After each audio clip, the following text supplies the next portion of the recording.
आप मेरी बात क्यों नहीं सुन रही? कहा ना मैं तुम्हारे साथ नहीं जाऊंगी। पहले ही मुझ पर इतने इल्जाम लग चुके, मैं मजीद नहीं बर्दाश्त कर सकती। मेरी अपनी भी कोई सेल्फ रिस्पेक्ट है या नहीं? इसमें इल्जाम की क्या बात है? उमर वहां आपके बगैर है और आप उमर के बगैर यहाँ। मैं आप दोनों को एक दूसरे से जुदा नहीं देख सकता। अगर तुम्हारे अंदर इतनी हमदर्दी होती ना, इतना एहसास होता मेरे लिए, तो तुम सबके सामने उमर को छीन के मेरे पास लेकर आते। उमर और आप यहाँ क्यों रहेंगे? वो उमर के बाप का घर है और आपके शौहर का, और आप दोनों को वहां से कोई नहीं निकाल सकता जब तक मैं जिंदा हूं। अच्छा, वो मुझे निकाल चुके हैं और तब तक तो तुम खामोश थे। कभी कभी इंसान दूसरे की इज्जत की वजह से बेबस और खामोश रह जाता है, और अगर मैं वहां बोलता तो मेरी शरियात से हाथापाई हो जाती, जो कि बहुत गलत था।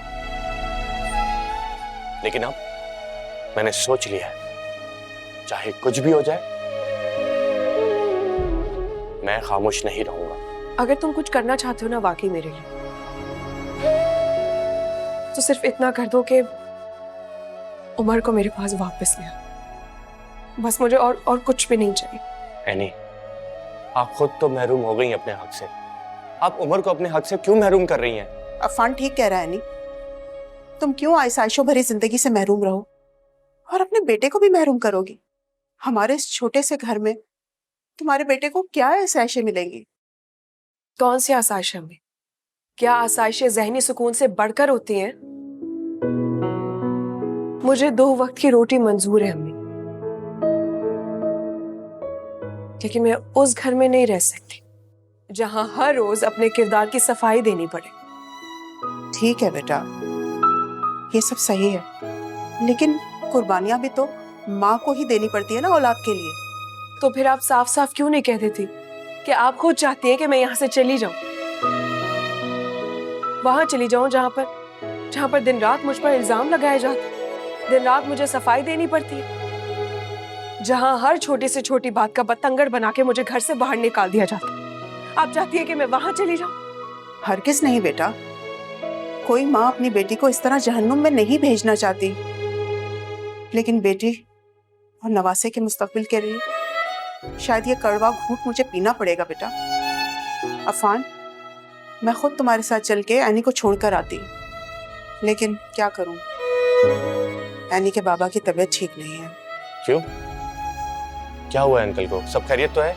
वो एंजाइना के मरीज हैं, टेंशन से बिस्तर पकड़ लेते हैं।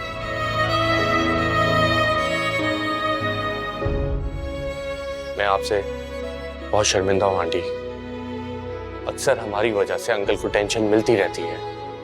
मेरी फैमिली ऐसी नहीं है, लेकिन मुझे खुद समझ नहीं आ रहा कि सब कुछ क्यों बदल गया है।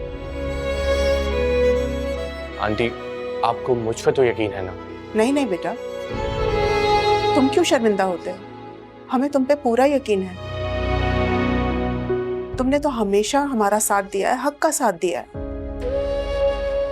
ये मेरा फर्ज है आंटी, जो मैं पूरा करने की कोशिश करता हूँ, लेकिन कभी कभी मेरे फर्ज के सामने मेरे अपने ही आगे खड़े हो जाते हैं। आंटी, अगर आप माइंड ना करें तो मैं अंकल से जाके मिल लूं? बेटा वो अभी सो रहे हैं, तबीयत बेहतर है उनकी, तुम बैठो ना। नहीं नहीं आंटी, मेरे ख्याल से अब हमें निकलना चाहिए, अगर आप इजाजत दें तो।